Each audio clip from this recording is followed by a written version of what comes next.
German or whatever on TV. Oh yeah, he's constantly watching this religious channel talking about the devil, and basically what you hear in the trailer that we played for you in the beginning, basically that the devil isn't how you perceive him to be through pop culture. Yeah, he's your everyday person. But yeah, and he shows him in a garbage bag over like kind of like a poncho almost. Yep. And then he pulls out a saw. Yep. And then it doesn't show anything happen, but you see him rinsing off the saw in the bathtub, and you see him cleaning out the bathtub with the mop, and it's just blood everywhere. And this is when it kind of cuts back and forth to Jesse painting. Yeah, because he gets this.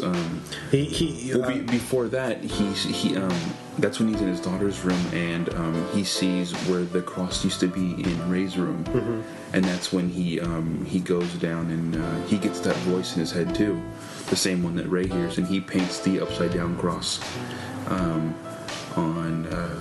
in his studio or whatever. And that's when his wife walks in, and she's like, "Whoa, that's a little it's something different, for you to paint." He's like, "I don't even remember painting it."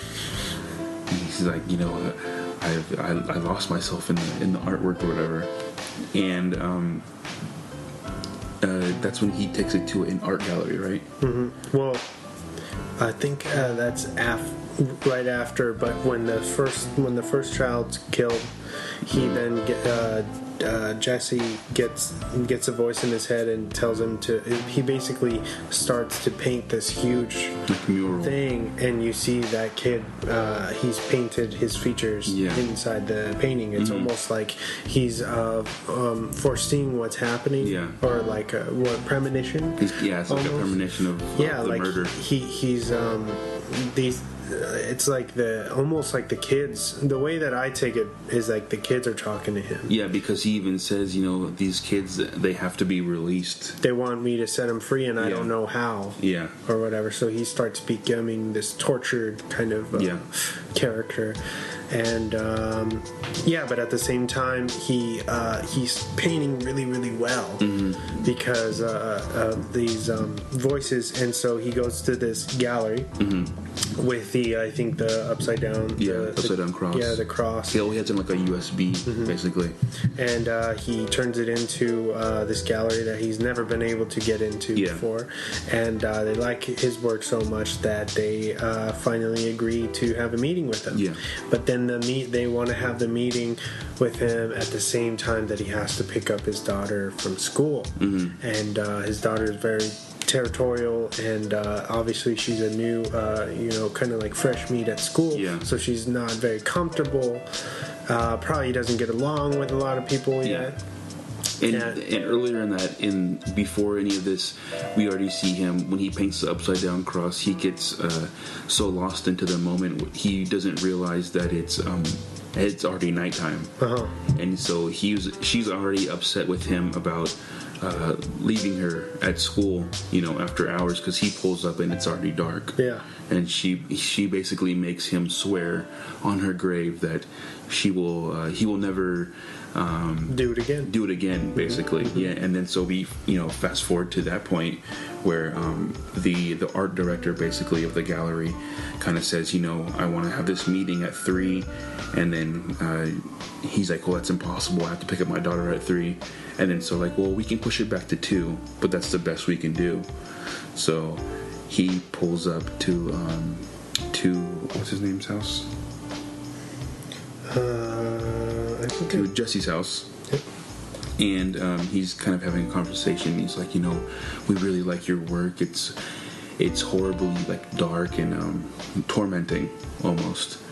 And we want to see more. And then so he's like, I'd like to see what else you're working on. And he shows them the mural of all the children, and his daughter's even in the painting, which is another thing that we forgot to mention. The wife even says that, like, oh my god, like, why would you paint our daughter in this and she's on fire? Like, why would you do that? And he's like, I don't know, I don't remember painting any of this. And him and the director start kind of drinking, and they're like, "This is aged scotch, and we should enjoy this." And he's like, "No, I can't drink anymore. I'm very grateful that you want my work in your studio or in your gallery, but I have to leave. I have to get my daughter." And he's like, "Sometimes you have to sacrifice things in order to become great." And I thought that was really interesting. He was kind of just saying, forget about your family and your daughter. Don't worry about them. You're gonna make a lot of money if you kind of stick with me. Mm-hmm. Which was kind of like another. I feel like he was kind of like evil in a way. Or or they were a part of it, or something. Because there was a very he's very ominous. He only has that one scene, but he's almost like a scene stiller. Yeah, very eerie. Yeah, and so he ends up being late anyways to pick her up. That's when the car messes up on him, right? Yeah, he's speeding down the abandoned highway thing. And he pops a tire and then wrecks his car. He's trying to call the school to let them know. No service or something. And then you hear the over the phone. And so like, he realizes it's the devil is keeping him away. He wants to. It's almost like he's trying to break that bond between and turn them against each other on purpose. And he gets to the school. And school's completely empty, and he runs into the janitor kind of just tells him where to go. Mm-hmm. And he's running around through the hall screaming his daughter's name, and she's gone. And then you cut to the scene where you see his wife answering the phone, and you automatically see in her face that something's wrong because she starts crying and screaming in the phone, but you don't hear her at all. And that's when you see the daughter wake up in the hotel room, right? Mm-hmm. And in the bathroom floor, and he's talking to Ray's talking to her, saying, I have to do this, I'm sorry. And then she's crying, and he wipes her tears with his finger, and then he licks his finger, and he's like, "Oh, he's so right. You are the sweetest candy." And I thought that the scene was so disturbing. I'm like, oh, I fucking gross that. That's when you figure out, because you're like, why is this movie called The Devil's Candy? And it's because the voices are telling Ray to basically to kill these children and sacrifice them to the devil. Mm-hmm. So the children are, in fact, the devil's candy. Yeah. He likes to eat kids, and he's using this guy to kind of do his bidding. Mm-hmm. And he kills these kids, and he buries them in this specific spot as a kind of like a sacrificial thing. Yeah, it's on the land in. That Jesse and his family live now, kind of like in their backyard. Mm-hmm. But that happens. Oh, we skipped the part where he shows up to the house. Yes, I didn't want to cut you off. No, I totally forgot about that. So rewind. Sorry for the confusion. So before we get to the part where the daughter has been kidnapped. Yeah, she. Ray actually drives up to the property and buries the boy's body, the boy's suitcase. He buries it, and then you see Ray climbing into bed with the daughter. Wait. Right? I was thinking of the scene where he walks up to the front door and rings the doorbell. Oh yeah, that's right. You find it, and he realizes that she lives there now. Oh yeah, that's leaving before this. Yeah. And there's a big confrontation because he won't answer her. And she's just trying to get his attention, hi. He's not making eye contact or anything. Yeah, and he's like, and he sees that she has a temporary tattoo of the Red Flying V of the same fucking guitar that he has. Yeah. And he says, "Oh, I have one just like that."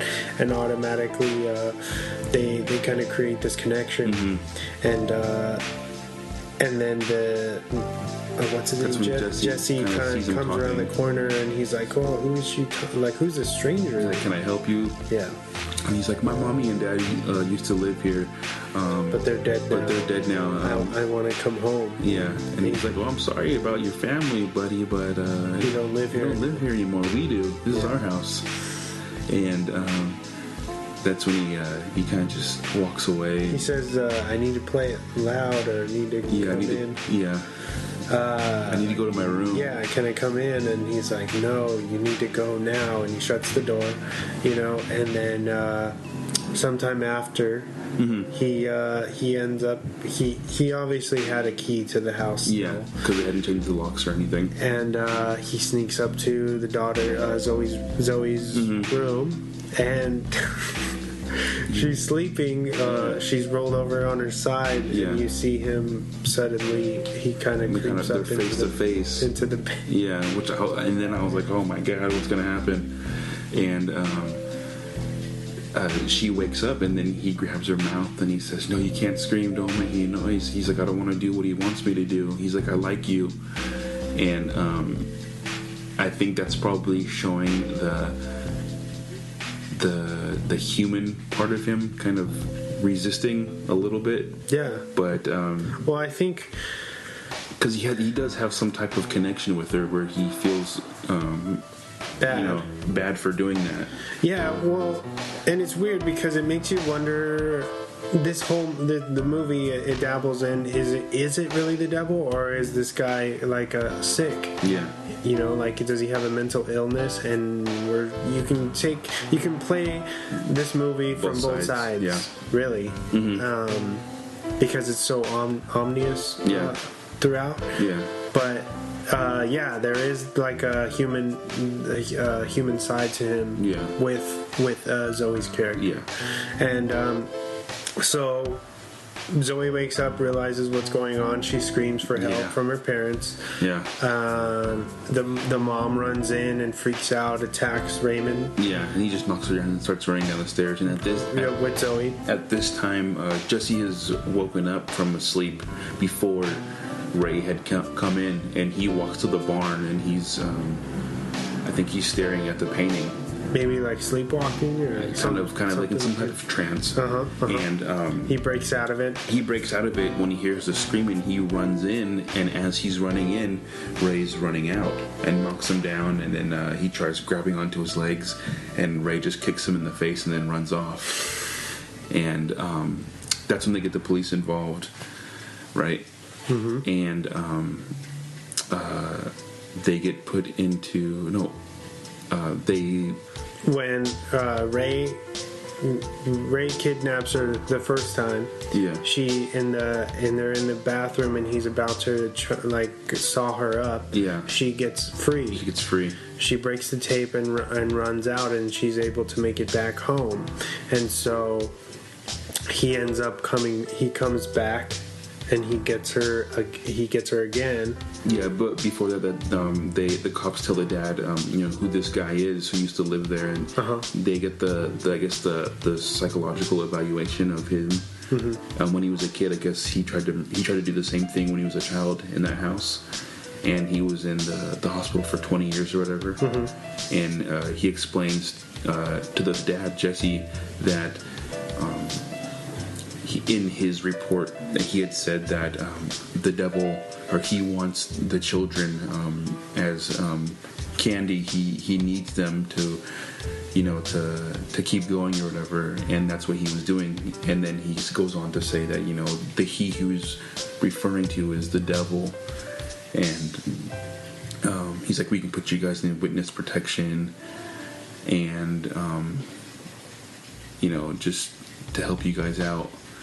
And then that's when the daughter says she wants to go to school because it's a lot safer at school than it is at home. And that's when the dad is late again to pick her up. That's when the tire pops and everything. And then she gets kidnapped. She escapes.